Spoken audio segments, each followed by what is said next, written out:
You're watching Global Trade This Week with Pete Mento and Doug Draper.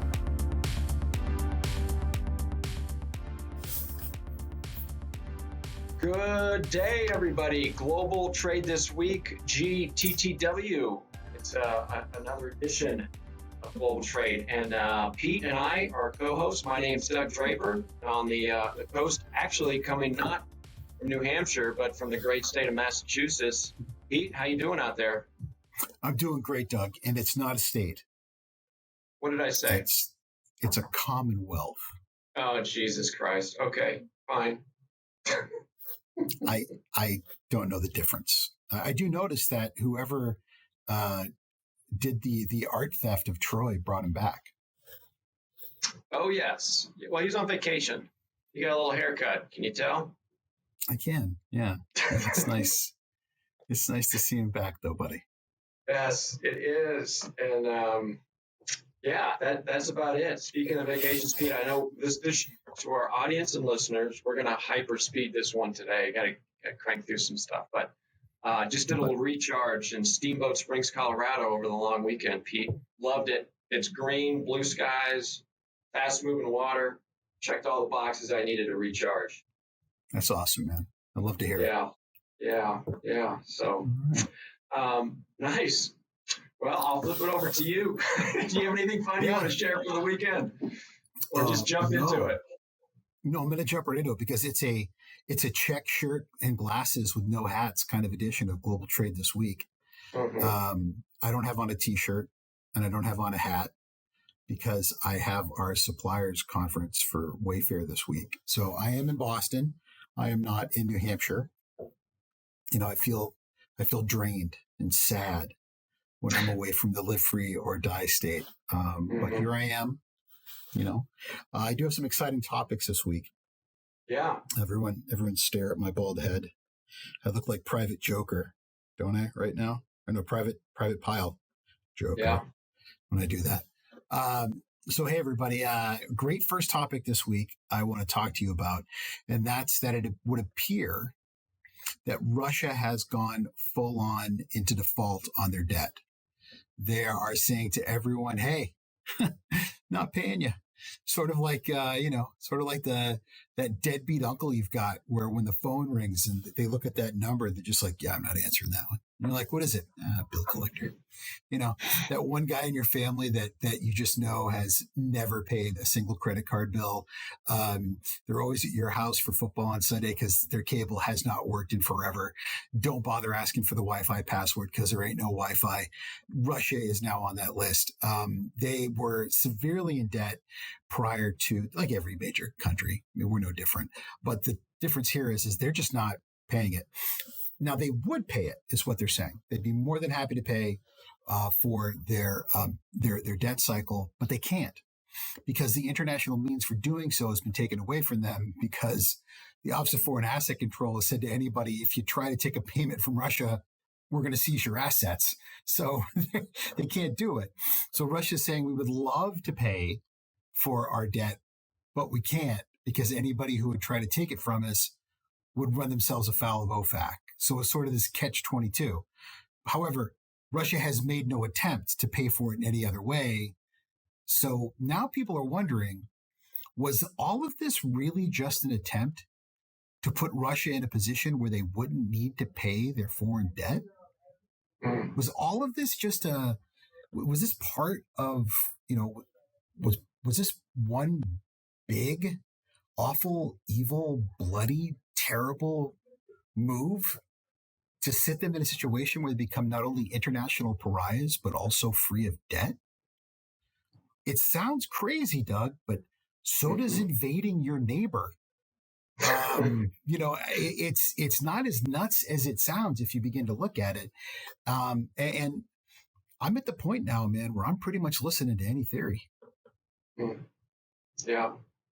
Yeah, I'd not even thought of that part of it. That's a little conspiracy theory stuff, but I have mine on China as well. But absolutely, one thing I will agree on you with 100% is it's all part of the narrative. It's part of the script, in my opinion, that's being written out. Hey, speaking of your uncle, I would pay you. Hey, I was going to bring, the extra large pizzas. but the car broke down, or the guys wouldn't take. I had $100 bill and it broke it the whole 9 yards. So I think it's part of the narrative that we could pay, we want to pay, but you collectively, the world, are preventing us from paying. And so they flipped the script a little bit. So I think that's more in that line. But yeah, I don't know. I mean, what a great, first of all, your uncle analogy is spot on. I love it, right? And what a better cop out to say we want to pay, because nobody can validate if they have or have the money, right? We got the money right here. We want to push it. We want to pay the world. You're preventing us from paying you. And then see where that grenade drops. Yeah. When they eventually, if they find, hopefully in it soon, when they find an opportunity to negotiate some kind of peace, I'm sure that part of this is going to be, and we're not going to come back and pay on anything we defaulted over the past however many months. So sorry.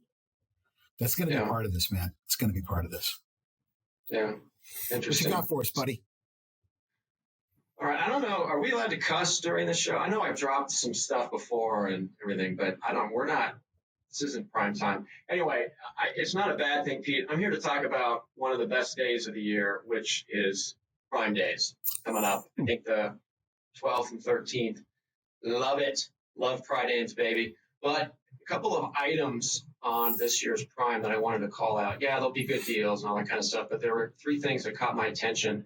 And the cuss word I was going to say is spin that shit. So I'm just going to say the STS, right? So here's Prime Days. Here's some stuff they're promoting. But in reality, they're just spinning it, right? So one of the things that I read about is that they're really hyping the use of third-party sellers. And they're saying, listen, we want to support local. We want to support strong, small.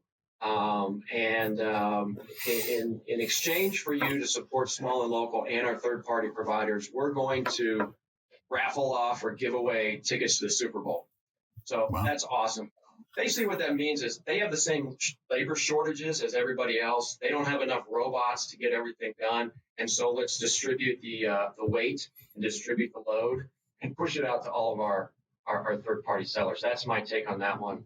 The second one is there's going to be lots of specialty buys. And the STS on that is, holy crap, we got a bunch of our stuff stuck in some level of the supply chain. And we only have like 20 SKUs when we should have 40 SKUs. So we're not going to tell you about the 20 we don't have. We're going to hype the shit out of the 20 that we do. And by hyping those up, we're going to turn them quickly and we're going to get some immediate cash, because a lot of our cash is tied up in our inventory, which is stuck somewhere between yonder and ho, right? So I think the special buy section is really just a spin on we don't have our full product offering. And then the other thing, which is neither here nor bad, and maybe it's not spinning, but I think you're going to see these point of sale installment loans, which is basically buy now, pay later. Mm-hmm. I think Allure, Allure, is a big one to do this. But I think that you're going to see quite a few of that being promoted alongside some of these special discounts. So anyway, I think those are three things to keep a lookout for. And I love Prime Days. I think it's great. But that's my take. Got a couple weeks out. What do you think? Well, I don't know if you're aware of this, Doug, but I work for a sizable competitor to Amazon. And while I was giving a speech for The Economist magazine recently, we talked about how all e-commerce really is just the implementation of a very well put together supply chain. And Amazon is the king of the size, size matters. And they're like any other retailer right now, in that they have got a tremendous amount of their cash wrapped up, as you just said, in inventory. And this is the granddaddy of all primes for them. Let's just be honest. They've got to liquidate. Got to liquidate a lot of inventory. And we all know that Amazon is famous for burning inventory, like literally. If they can't sell it, they get rid of it. So there's going to have to be some incredible, just out of control deals, right? I mean, you would imagine they got to get rid of some stuff. And if that means doing stuff on, no interest loans where they're knocking stuff out over quarters, if that means just pushing things, maybe putting together ways to do point of interest where people are just looking stuff up and they're giving, just blitz blitz sales where they didn't intend on putting things for sale, but if someone comes up with interest on slow moving inventory, they knock it out. So be it. But they're going to have to come up with something soon here, because there are going to be people who are buying over the course of the next couple of months on real physical brick and mortar retail. And we already know that Target, Walmart, the Best Buys of the world, they are actively talking about, sales in the 50 to 60% off range. When I can't remember the last time that we have actively heard about sales that significant from that size of a retailer. And in the furniture game, in the homewares game, in the world that I'm in, we have massive sales that are going on all the major holidays, and people just assume now. And that's the thing. People just assume that whenever you have a major significant holiday, you're going to have some kind of e-commerce thing that goes along with it. But Prime Day, Way Day, these are the things that people wait for to get that big pump. So I hope Amazon does it this time. Because if I go online and it's more big TVs, if it's buy another Roomba, if it's the same crap it is every year, I'm not going to be impressed. They need to really bring stuff that all of us want to buy, bud. Yeah. Well, hopefully those third-party sellers will bring that to the table. So it'll be interesting. We'll have to have a conversation post Prime Days. Well, I'll be buying things on Wayfair because, it's a superior platform. So. Yeah. Well, you're in the office. You got the salmon background. What is Way Days? I'm assuming it's comparable. Give us the First of all, the commercial. Doug, how dare you? Okay, how dare you that you don't know? Way Days is something we spring on people. It happened about a month and a half ago, and it's same general idea. We don't tell you what's up. We just tell you that it's coming, and we have preposterous deals on things that we have in inventory, and we sell a ton of it, and it is all hands on deck to get everything out. I mean, all hands on deck to get everything out, make sure that the platform's working, make sure that everybody across the entire supply chain is able to make it happen, man. It is, things here get crazy. So it's awesome. Nice. Yeah. Good. Yeah. Good. Well, let's jump from there into our halftime. So I don't know, do I go first or you go first? I always forget. You make fun of me and everything. You go first. What's that? You go first this time. All right. I love it. So here's the deal. Something that I've heard of before, and this is getting me fired up, and I'm glad I'm going first because your topic is a little bit more positive. But so this is June 30th, right? Or 2 days. It's the end of second quarter, which means we're halfway through the year. And I'm getting a lot of stuff that I'm seeing about mid-year resolutions are kind of now a thing, right? Like a mid-year resolution. And that, hey, you may not have finished your New Year resolution, but that's okay.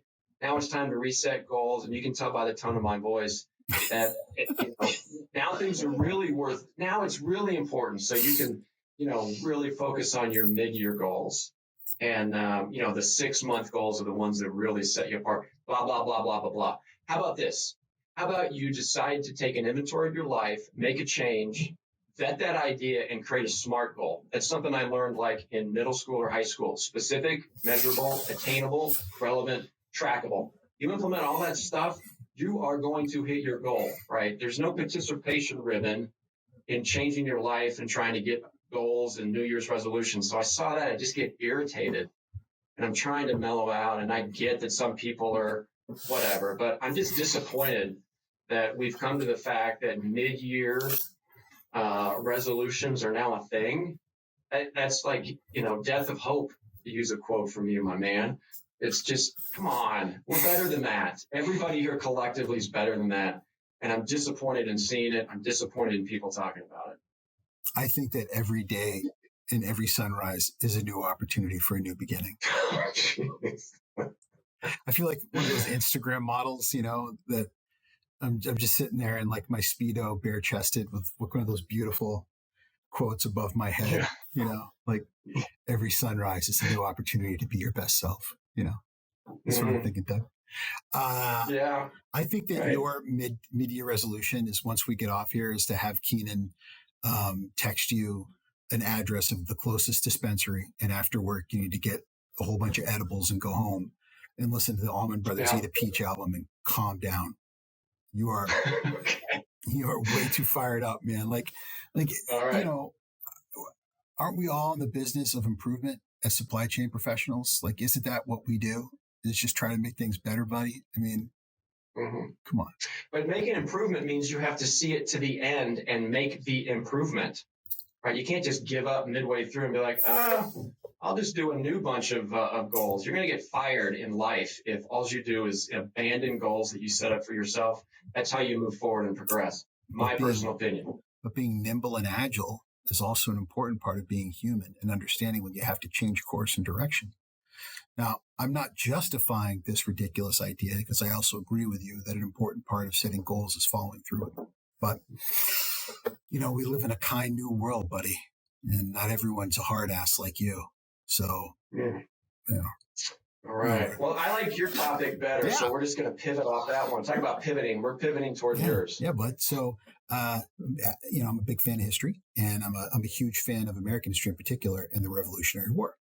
And it's July 4th next week. And what better time to talk about the Founding Fathers, who recently have not been given a whole lot of love. Hey, you want to get a group of people really fired up, start talking about if we should keep statues up.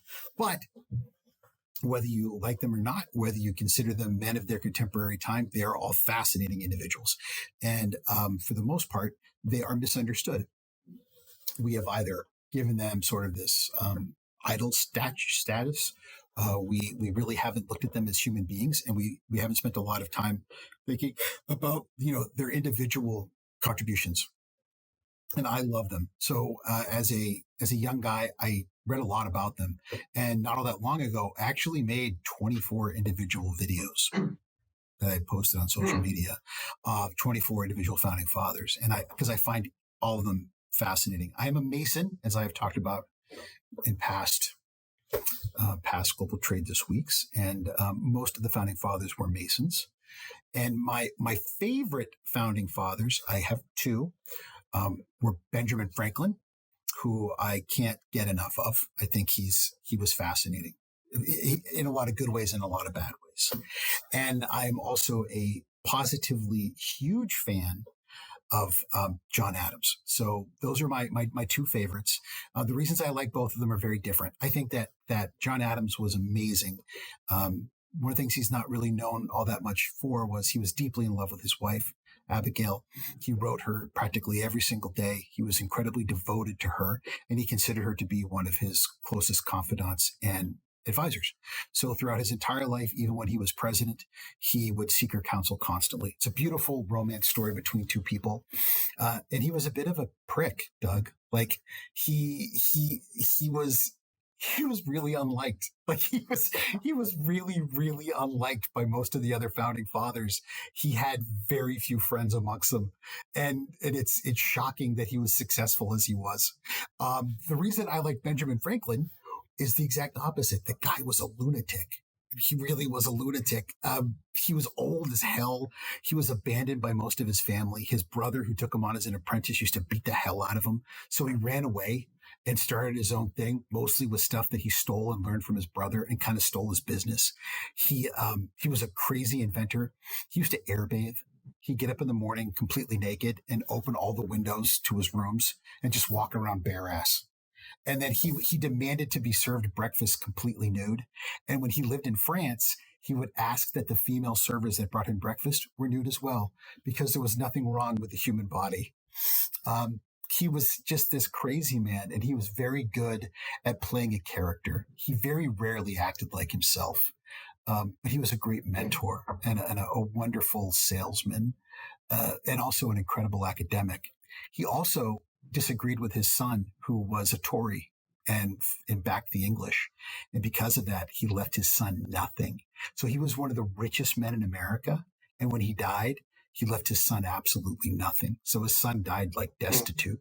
He gave his money to like Penn State and strangers and people he barely knew. And his son's like, hey, where's my money? He's like, yeah, nowhere. That's where it is, you traitor. I mean, he was brutal in death. So if you have a chance, read about John Jay, read about Dr. Joseph Warren, definitely read about Paul Revere. He was a traitor. In the end, he was a coward. Read about Sam Adams. Sam Adams was not a brewer. He was a malter. The guy was like a ruinous businessman. He never went anywhere. John Hancock was like the Paris Hilton of his day. He was not this vain, wealthy jerk of a person. Read about them because they're fascinating people that had the courage to found this country. And they're very, very interesting human beings. So happy 4th, everybody. I know our country is certainly divided these days, but it's based on some interesting fundamentals, and it's a hell of an experiment. And regardless of how you feel about where we are, I think you should be proud of how far we've come. So happy 4th, everyone. Yeah. I think we shipped, there's drunk history out there. I think wonderful. We need to change this to Mento history and pop all of those amazing things you have. Yeah, I could talk about it all day, bud. Yeah, I could tell the passion.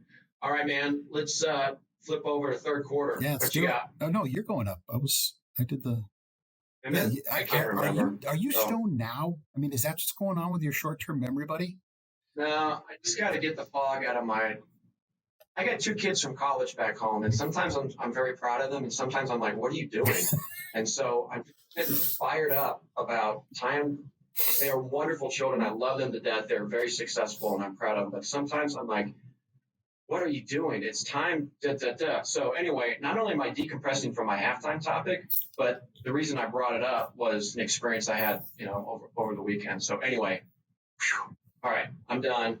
We're going to shift over. The best thing to go from being fired up is to talk about trains, and that's what I'm here to do now, Pete. So, yes, I haven't talked about trains in a while, so I thought about that today, and something popped up that the BNSF has a July embargo on westbound freight going into to all places. Shocker, Southern California, and a couple different reasons. One of it is just general congestion. But one of which that I thought was a little bit of not truth, but I did some more research, is that there's a lot of weather delays out in California, specifically to track infrastructure.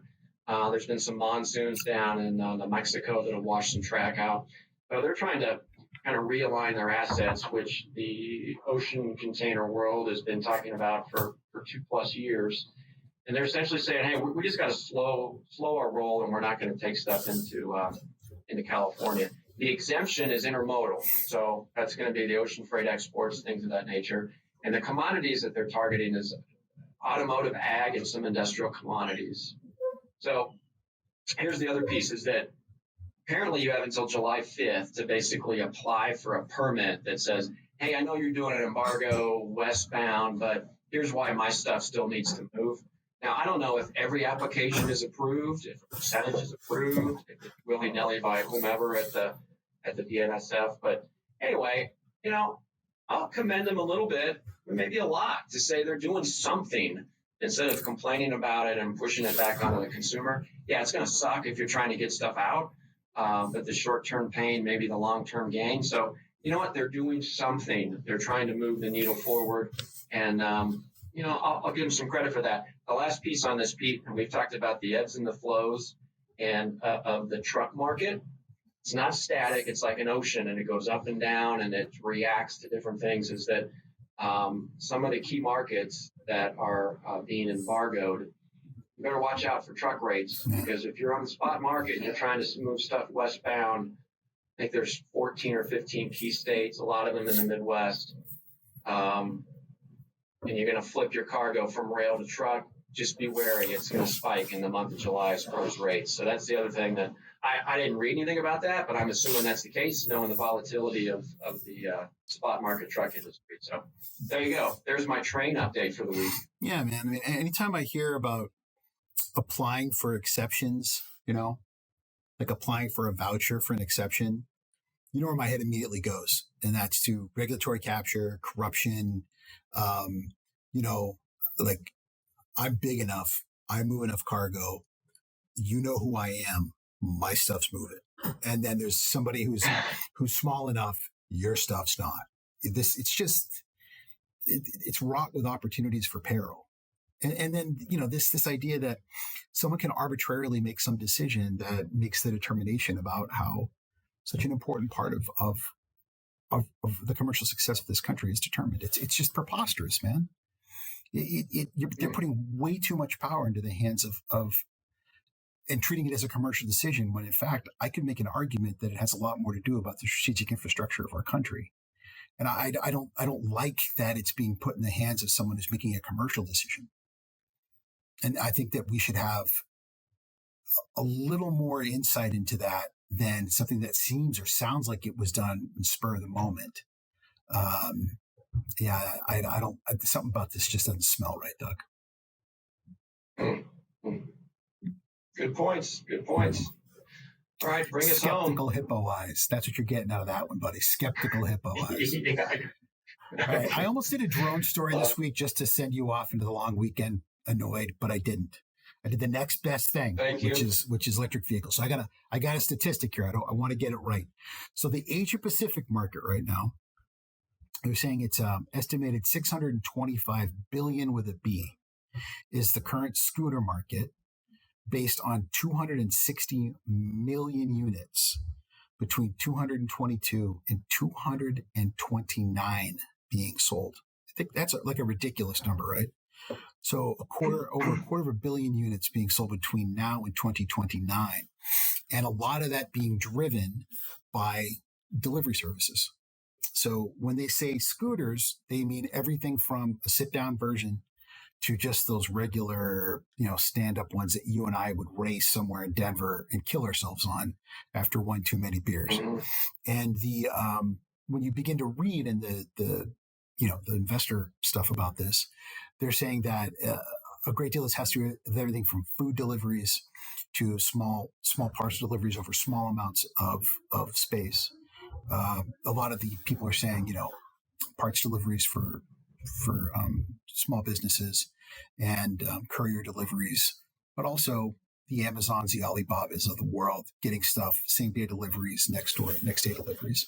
And that because of the price of fossil fuels, the unavailability of cars to get from place to place, congestion, et cetera, that this type of investment is making more sense. Also, unlike cars, they charge faster, they're easier to charge, and they can be stored generally inside. So someone can make a relatively small investment, buy one of these and take their investment indoors at night, and there's less of a chance of it being stolen. Is this the code cracker, Doug? Is this the code cracker for Asia Pacific that could eventually become the code cracker for the West? Are we about to have these two-wheeled gnats blasting around all over the place? Because I see them in a lot of population sites. I'm seeing more and more of them here too, in Boston, where they're zipping around traffic. Just, I'm waiting for them to go splat, holding someone's Five Guy burger to bring to some guy at lunch. Is this it? Is this what's going to solve the Amazon same-day delivery problem? Hipsters with beanie hats in August on scooters. No, it's not. No. Thanks for coming, everybody. We'll see you again next week with another great episode of Global Trade This Week. Thanks, Ian. Yeah. So you don't think this is what's going to do it? Huh? Yeah. So it's so funny that you said drone, because when I was thinking about your topic when you kicked them over, I literally wrote down drone on the ground, right? Because first of all, is it going to have some niche application? Sure. Yeah. I think couriers moving. If people even shuttle documents around or small little widgets that need, urgency in a commercial application, yeah, I could see that. But I still don't see somebody throwing a sack like Santa Claus over their back and making a round of deliveries, up and down Main Street. Here's your Five Guys burger and here's your pen and here's the duct tape that you forgot. So I don't. Niche application, yes. Solve the ultimate problem that we've talked about. No, it's, in my opinion, it's a drone on the ground. It has some application, but it's not the mover and shaker or the linchpin to get us out of this. So Doug, you're not going to be happy until the world's there's just trucks everywhere. You're just not going to be happy. Yeah. I don't know, man. I think there's a lot of great applications for this. And, I think that the market will embrace the concept. I think that this could be it, bud. I don't know. I picture those, those pictures you see on Reddit or whatever, where there's somebody in India driving a scooter and they have 20 things stacked 15 feet up in the air, and they are navigating through traffic on a dirt road with success. I just kind of envision that aspect. But, niche applications in a commercial environment, yeah, I think that there's something there, but not residential e-commerce type of deliveries. I love it when I'm not the negative one. I love it when we go through a whole episode and I'm like, I was the positive guy this week. Yeah. And yeah. Yes. And with that, I'm going to end it positively. So I want to thank everyone, especially our friends at Cap Logistics, for yet another positive week of global trade this positive week. And as always, we want to thank Cap Logistics for supporting us and supporting the show, for lending us Keenan, for getting him off that work release from the fifth grade class, Mrs. Baker's fifth grade class in Colorado. We hope that he gets enough credits to get to sixth grade this year. Good luck, Keenan. I hope your macaroni painting came out okay. We will be off next week for the holiday, and we'll be seeing you again the week after. Doug, as always, you are the wind beneath my wings, buddy. I'm glad Troy's back. And I hope you have a great holiday weekend. God bless America. And we'll see everybody again real soon. Thanks, Cap Logistics. Thanks, Doug. Excellent. Thanks, Pete. Take care.